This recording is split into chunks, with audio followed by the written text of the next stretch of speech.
চোখ খুলে দেখলাম রাতের সেই বিভীষিকার কোনো চিহ্ন নেই। আকাশে মেঘের ফাঁক দিয়ে চাঁদ উঁকি মারছে, কিন্তু রাতের সেই বিভীষিকাময় মুহূর্তগুলো আমার মন থেকে কিছুতেই যাচ্ছিল না। উঠে যে বাড়ির দিকে যাব তারও জোর পারছি না। কি করব ঠিক বুঝতে পারছি না। হঠাৎ সামনের রাস্তায় একটা আলো দেখা গেল। আবার ভয় ঘিরে ধরল, তবুও মনে জোর দিয়ে হাঁক দিলাম। কে কে ওখানে? কোনো সাড়া এলো না। মনে আবার ভয়, মনকে আবার ভয় ঘিরে ধরতে লাগলো। আবার হাঁক দিলাম, কে ওখানে? ধীরে ধীরে আলোটা আমার কাছে আসছিল। আবার বুকে ঢিপঢিপানি শুরু। হঠাৎ আলোর পেছন থেকে আওয়াজ ভেসে এলো, কে রে, ভুবন নাকি? হ্যাঁ, কে আপনি বলুন তো? আরে আমি নরেন কাকা। তুই এত রাতে শ্মশানে কি করছিস? তুই যখন বাড়ি আসবি বাড়িতে জানিয়ে আসতে পারতিস, কেউ একটা গাড়ি নিয়ে যেত। এখন দিনকাল ভালো নয়, চল আমি তোকে বাড়ি পর্যন্ত আগিয়ে দিয়ে আসি। একটা চেনা লোক পেয়ে মনে একটু সাহস এলো। উঠে দাঁড়ালাম। নরেন কাকার সাথে বাড়ির দিকে রওনা দিলাম। এই নরেন কাকা আমার বাবার খুব ভালো বন্ধু। তিনি মাছের ব্যবসা করেন, তাই রোজ ভোরে উঠে মাছের আড়তে যান। তখন আকাশে ভোরের আলো ফুটেছে। তারপর নরেন কাকাকে সব ঘটনাটা খুলে বললাম।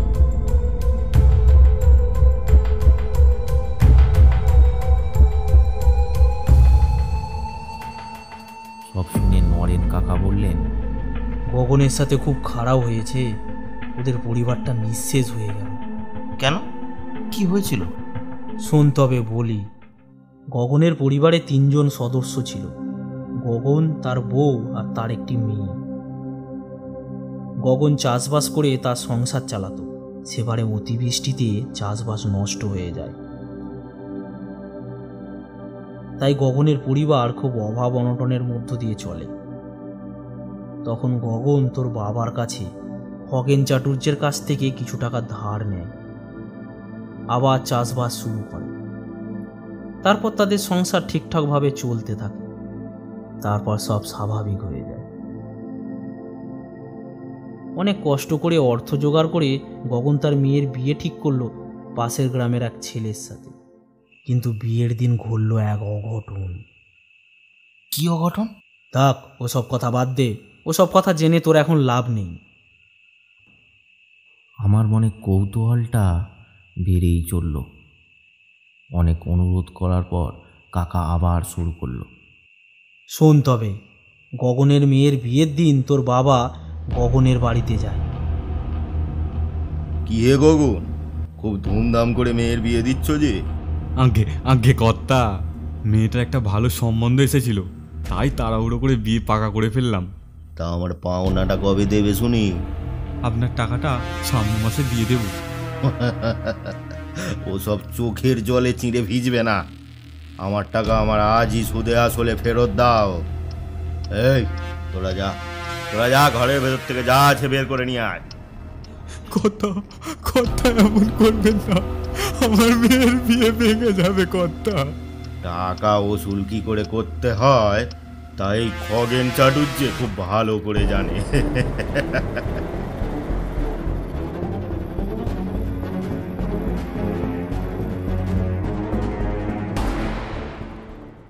এইভাবে নানা কথা শুনিয়ে খগেনবাবু অনেক অপমান করে তাদের। তার পাওনা গন্ডা নিয়ে চলে যায়। ছেলের বাড়িতে খবর পেয়ে বিয়ে ভেঙে যায়। গগনের পরিবার শোকে ভেঙে পড়ে। মাঝরাতে হঠাৎ গগনের মেয়েকে খুঁজে পাওয়া যায় না। 2 দিন কেটে গেল। চারিদিক খোঁজাখুঁজি করেও তার কোনো খোঁজ পাওয়া গেল না। গ্রামে ঘরে ঘরে কথা উঠতে লাগলো, মেয়েটা দুশ্চরিত্রা, অপয়া। গগন আর তার বউ এই অপমান সহ্য করতে না পেরে শ্মশানের ওই গাছে গলায় দড়ি দেয়। তারপর থেকেই শুরু হয় গ্রামে ভূতের উপদ্রব। গগনের মেয়েটাও নাকি মরে ভূত হয়ে গ্রামের লোককে ভয় দেখায়। মাঝরাতে কয়েকজন দেখেছে গ্রামে ঘোরাঘুরি করতে। বাবার এই নির্মম চরিত্রের কথা শুনে আমার খুব রাগ হতে লাগলো বাবার উপর।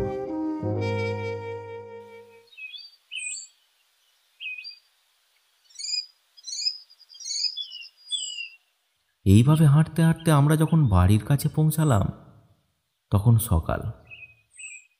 কাকা আমাকে পৌঁছে দিয়ে মাছের আড়তে চলে গেলেন। তখন বাড়ির সবাই ঘুমাচ্ছে। মাকে ডাকলাম, মা, মা, দরজা খোলো। মা ঘুম থেকে উঠে দরজা খুলল। মা আমাকে দেখে নানান রকম প্রশ্ন করতে লাগলো। কি রে, হঠাৎ এত সকালে চলে এলি? খবর দিয়ে আসবি তো। কিন্তু আমার তখন কোনো উত্তর দেওয়ার মতো মনের অবস্থা ছিল না। আমি গিয়ে বিছানায় শুয়ে পড়লাম। অনেকক্ষণ হলো কিন্তু ঘুম আসছে না। বিছানায় শুয়ে শুধু এপাশ ওপাশ করছি। শুধু মনে পড়ে যাচ্ছে গগন পাঁজার পরিবারের কথাটা। আমার বাবা এত নিষ্ঠুর হতে পারে আমি স্বপ্নেও ভাবতে পারিনি। এই রকম করতে করতে বেলা 9টা বেজে গেল। বাইরে থেকে মা ডাক দিল, বাবু, বাবু, বাবু কই রে? ওঠ, খাবি তো? চল, খাবারটা খেয়ে নে। না মা, এখন কিছু খাবো না, খিদে নেই। তা বললে হয়? শরীর খারাপ করবে তো। তোর বাবারও শরীরটা কদিন ধরে খারাপ। কেন, কি হয়েছে বাবার? কদিন ধরে খুব জ্বর, জ্বরের ঘরে ভুল বকা। ঠিক আছে, তুই খেয়ে নে, আমার আবার অনেক কাজ পড়ে আছে। আমি যাই, তুই তাড়াতাড়ি খেয়ে নে। খাবার খাওয়ার পর বাবার কাছে গেলাম। আমাকে দেখতে পেয়ে বাবা চমকে উঠল। আরে ভুবন, আয় আয়, পাশে বস, অনেক দিন তোকে দেখিনি। তোমার কি হয়েছে বাবা? মা বলছিল তোমার শরীরটা খারাপ। কয়েকদিন আগে আমি মিল বন্ধ করে বাড়ি ফিরছি। রাত তখন 11টা। কিছু দূর আসার পর হঠাৎ দেখলাম আমার সামনে কে হেঁটে যাচ্ছে। কিছুক্ষণ যাওয়ার পর বুঝলাম কোনো এক মহিলা নপুর পায়ে আমার সামনে এগিয়ে চলেছে। পাঁজাপাড়ার বাঁকটা ঘুরতেই তাকে আর দেখতে পেলাম না। আমি অবাক হয়ে গেলাম, এই সময়ের মধ্যে মহিলাটি গেল কোথায়? ভয়ে আমার সারা শরীর হিম হয়ে গেল। আমি চলার গতি বাড়ালাম। কিছু দূর আসার পর মনে হলো সেই একই নপুরের শব্দ আমার পেছন থেকে ভেসে আসছে। আমি চলার গতি আরও বাড়ালাম, কিন্তু নপুরের শব্দটা ক্রমশ আমার কাছে আসতে লাগলো। আমি এবার ভয়ে দৌড়াতে আরম্ভ করলাম। এক ছুটে ঘরে পৌঁছালাম। এতে আবার ভয়ের কি আছে? তোমার মতোই কেউ হয়তো রাত্রে বাড়ি ফিরছিল। না রে, তা নয়। এই রকম অনেক ঘটনা ঘটেছে আমার সঙ্গে। তবে শোন, এই ঘটনার পরের দিন রাত্রিবেলা বাইরে বেরিয়েছি। হঠাৎ কিছুটা যাওয়ার পর দেখলাম বাথরুমের পাশে কে সাদা কাপড় মুড়ি দিয়ে দাঁড়িয়ে আছে। আমি ভয়ে ভয়ে বলে উঠলাম, এ ওখানে? দেখলাম ছায়া মূর্তিটা দূরে সরে গেল, আর কানে ভেসে আসলো সেই নপুরের শব্দ। আমি ভয়ে ছুটে ঘরে চলে আসলাম।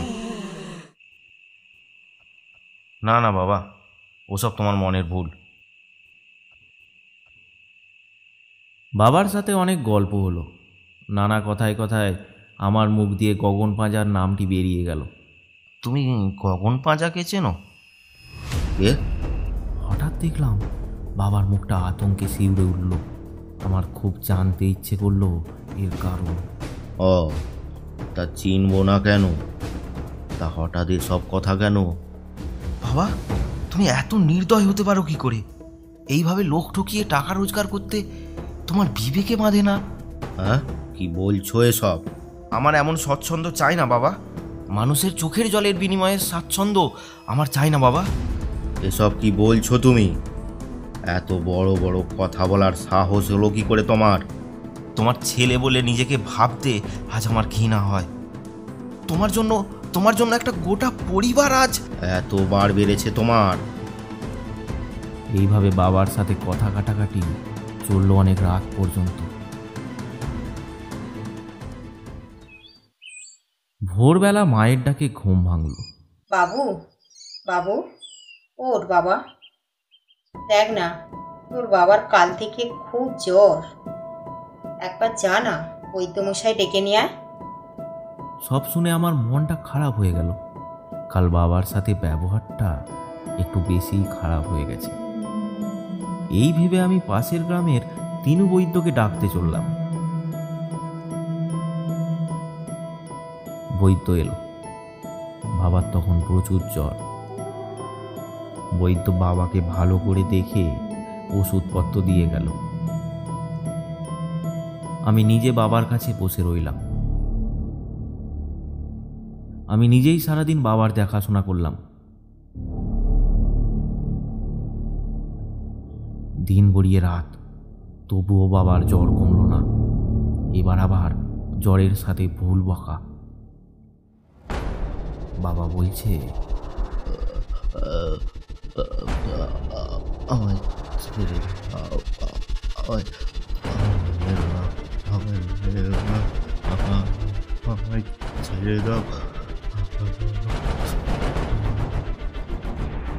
সব দেখে আমার মনে হলো তাহলে বাবা যেটা বলেছিল সেটা সত্যি।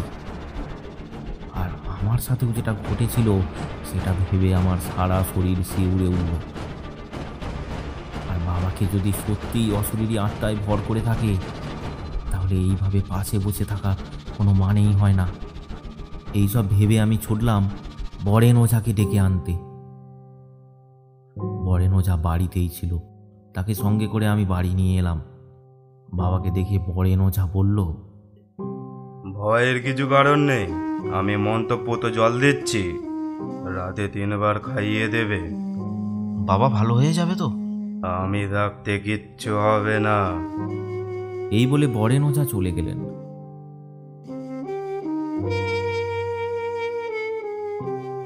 তখন মাঝরাত। আমি আর আমার মা জেগে বসে আছি বাবার পাশে। ওঝার কথা মতো মন্ত্রপুত জল খাইয়ে বাবা এখন অনেকটাই সুস্থ।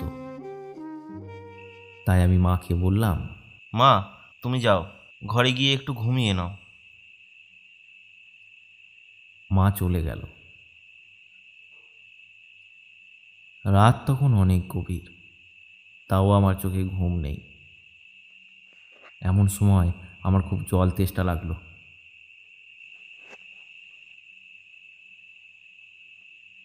রান্নাঘরের দিকে গেলাম 1 গ্লাস জল খাওয়ার জন্য। রান্নাঘরে গিয়ে ঠান্ডা 1 গ্লাস জল খেলাম। বাইরে ঝিমঝিম বৃষ্টি নেমেছে। এবার মনস্থির করলাম বাবার পাশে গিয়ে একটু ঘুমানোর। ঘরে ঢুকে চমকে উঠলাম। বিছানা খালি, বাবা নেই। সারা ঘর তন্ন তন্ন করে খুঁজলাম। বাইরে বেরিয়ে এসে এদিক ওদিক সব জায়গায় খুঁজে দেখলাম, কিন্তু বাবা কোথাও নেই। রাস্তায় বেরিয়ে এলাম। বৃষ্টির বেগ তখন অনেক বেড়েছে। হঠাৎ বিদ্যুতের আলোয় দেখতে পেলাম দূরে একটা সাদা ছায়ামূর্তি। কি জানি কি মনে হলো, সেই দিকে ছুটতে লাগলাম। একটু কাছে আসতেই বুঝতে পারলাম একটা সাদা কাপড় পরা কে একজন হেঁটে চলেছে, যেমনটি বাবা বলেছিল। তখনই আমার মনে পড়ল ঠিক একই রকম ছায়ামূর্তি তো আমারও পিছু নিয়েছিল সেই রাতে। ভাবতেই আমার সারা শরীরে বিদ্যুৎ তরঙ্গ খেলে গেল। কৌতূহলী হয়ে আরও একটু এগিয়ে গেলাম।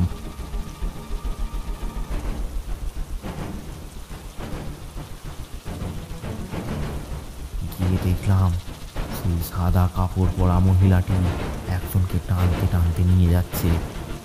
কাছে যেতেই চমকে উঠলাম, এ তো আমার বাবা। বাবাকে টানতে টানতে নিয়ে যাচ্ছে সেই মহিলাটি। প্রচণ্ড ভয়ে দর করে ঘাম দিল আমার। চেঁচিয়ে উঠলাম, বাবা বাবা, কে তুমি? বাবাকে ছেড়ে দাও।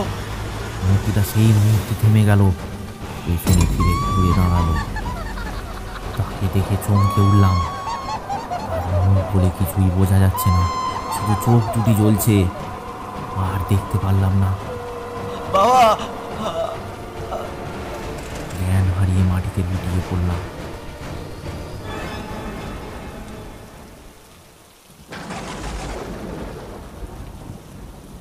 জ্ঞান যখন ফিরল তখন শুনলাম চারিদিক থেকে কিসের একটা শব্দ ভেসে আসছে, কিন্তু ঠিক কোথায় যে পড়ে আছি তা বুঝতে পারলাম না। পরক্ষণে এদিক ওদিক চেয়ে দেখলাম এটা তো গ্রামের সেই শ্মশান যেখানে আমার সাথে সেই ভয়ঙ্কর ঘটনা ঘটেছিল। ভাবতেই চমকে উঠে দাঁড়িয়ে পড়লাম। তারপর নিজের চোখে যা দেখলাম তা নিজেই বিশ্বাস করতে পারলাম না। বাবা মাটিতে পড়ে, আর বাবাকে ঘিরে 3টি ছায়ামূর্তির মধ্যে ঝগড়া চলছে। আমি হতভম্ব হয়ে দাঁড়িয়ে রইলাম, আগাতে পারলাম না। কিছুক্ষণ পর বুঝতে পারলাম ওই 3 জন হলো গগন পাঁজা, তার বউ আর তার মেয়ে। শোনা যাচ্ছে মেয়ে বলছে, বাবা, আমি বুঝতে পারি না কেন তুমি এই লোকটাকে বাঁচানোর এত চেষ্টা করো। ওর জন্য আমাদের গোটা সংসার ভেঙেছে। আজ আমরা মরে ভূত হয়ে এখানে ওখানে ঘুরে বেড়াচ্ছি। ওর জন্য আমি দুশ্চরিত্র হয়ে রইলাম। ওর গোটা বংশ আমি নির্বংশ করব। কি ভয়ঙ্কর কাণ্ড! চুপচাপ শুনতে লাগলাম তাদের কথা। সেদিন ওর ছেলেকে শেষ করবো বলে পিছু নিলাম, তুমি ওকেও বাঁচিয়ে নিলে, আজ আবার একেও। কেন বাবা, কেন? গগন পাঁজা বলে উঠল, মৃত্যুর যন্ত্রণা যে, বিরহের যন্ত্রণা যে কত কঠিন, কত ভয়ানক, তা একমাত্র ভুক্তভোগীরাই অনুভব করতে পারে। হঠাৎ আমার চোখের সামনে অন্ধকার নেমে এলো, আর দাঁড়িয়ে থাকার মতো ক্ষমতা আমার ছিল না। লুটিয়ে পড়লাম মাটিতে। আরও ভয়ানক গল্প পেতে আমাদের চ্যানেলটি সাবস্ক্রাইব করুন আর বেল নোটিফিকেশানটি অন করে দিন।